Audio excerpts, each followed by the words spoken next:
Good morning, Kunabai. Today is Wednesday, May 11th. I'm Josh. And I'm Dylan. And here are your morning announcements. Hey, future link leaders. The link application is now open. Stop right there, Josh. I just want to congratulate you on that hilarious and original joke. Thank you. I thought it was so good I had to use it 2 days in a row. You can find the link to the Google Form application on our school website at kunabai.com or on the Learning Commons Google Classroom page. Application deadline is Friday, May 13th at 3:30 p.m. For more details, please contact Madame Nazal. I will definitely be doing that. Please do.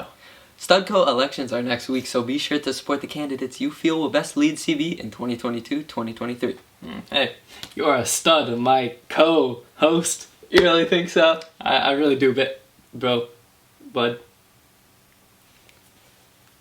We had the chance to speak with Jeff Sahadio, a professor and expert in Eastern European politics, to learn more about the conflict in Ukraine. Let's go check that out. What's up, CV? The conflict in Ukraine has been going on for a few months now. And recently we had the opportunity to sit down with a professor from Carleton University who's an expert on the topic. Let's go see how it went.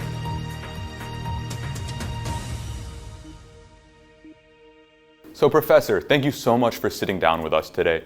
Can you just introduce yourself to our students? I'm Jeff Sahadio. I'm a professor at the Institute of European, Russian, and Eurasian Studies at Carleton University. All right, so let's get right into it.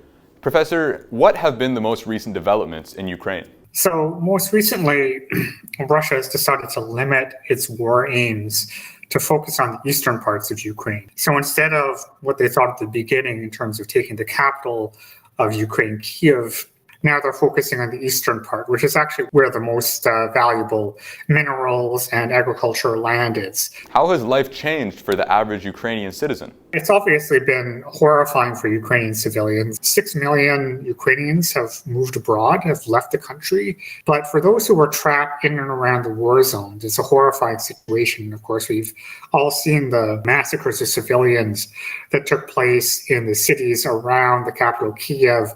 So for people who are trapped in those cities, it's a very stressful situation. Even things like getting food, for example, is very hard. The situation in Ukraine is going to be very dire, and it's going to take years to rebuild.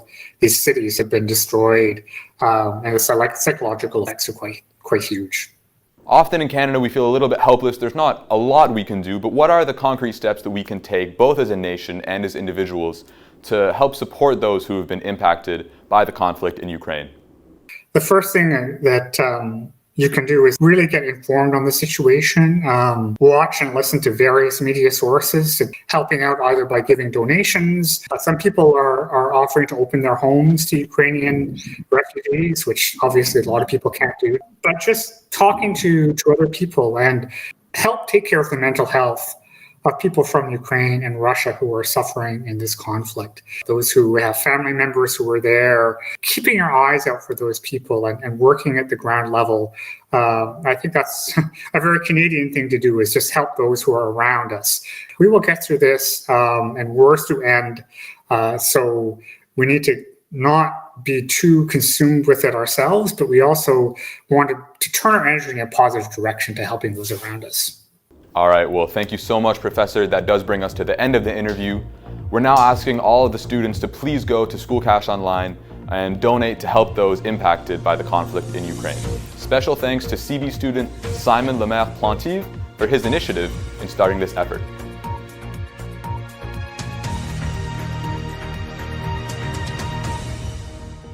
Thank you for that piece. And attention all graduating students, your grad fees are now due. Please go to School Cash Online as soon as possible to pay your grad fee, as well as select the size of your graduation gown.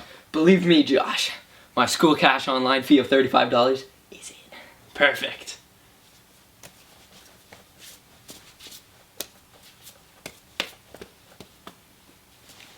It's been a stressful year, and May is Mental Health Awareness Month. Join YCO on Thursday, May 12th at lunch in room 215. It's an opportunity to share your experiences and exchange ideas about what helps you relax and de-stress when it gets too much to handle. Can't wait to see you there. If you're watching this with your peers, you'll probably make a joke. Because you know what you feel on the inside. Isn't what you want people to know. Do you have to pretend to be happy? Do you need to put on a mask in front of others? Find someone you trust and tell them how you feel. Seriously, people care about you. It's okay to not understand what you're feeling. It's easy to think that you're alone. Share what you're feeling. Don't be ashamed to tell someone you trust. Tell a parent, a teacher. Tell a brother, a sister. Tell a friend or tell an instructor. You haven't done anything wrong. Talk to someone. Mental health is a serious problem. You are not alone. You are not alone. You are not alone. You are not alone. You are not alone. You are not alone. You're not alone.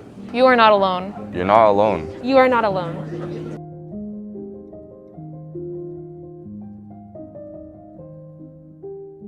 Please remember that masks are required inside the school, so please do your part to help keep everybody safe. I will. Nice!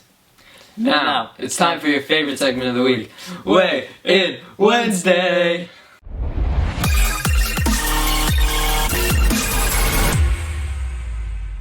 First, we asked you guys what superpower you would like to have the most, and 38.5% of you guys said you wanted to be able to read people's minds. Personally, I'd have to agree. I'd love to see what's going inside of that little ginger head of yours.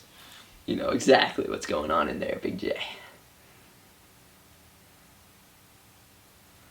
Next, we asked if you guys had the option to write a final exam for every class, would you? And 57.7% of you guys said that you would for some. Personally, I don't think there's a better way to end the year off than spending 2 hours in a moist classroom detailing every tiny factoid I can recall. The moistness does really add to the ambiance, doesn't it? It does. And finally, we asked if you would be working this summer, and 65.4% of you guys said that you would. That's what I'm saying, Coogies. Get your bread up. And personal advice, put it all into Air Canada stocks. I hear it's only up from here. Well, that's all from us today, CB. Have a whimsical Wednesday.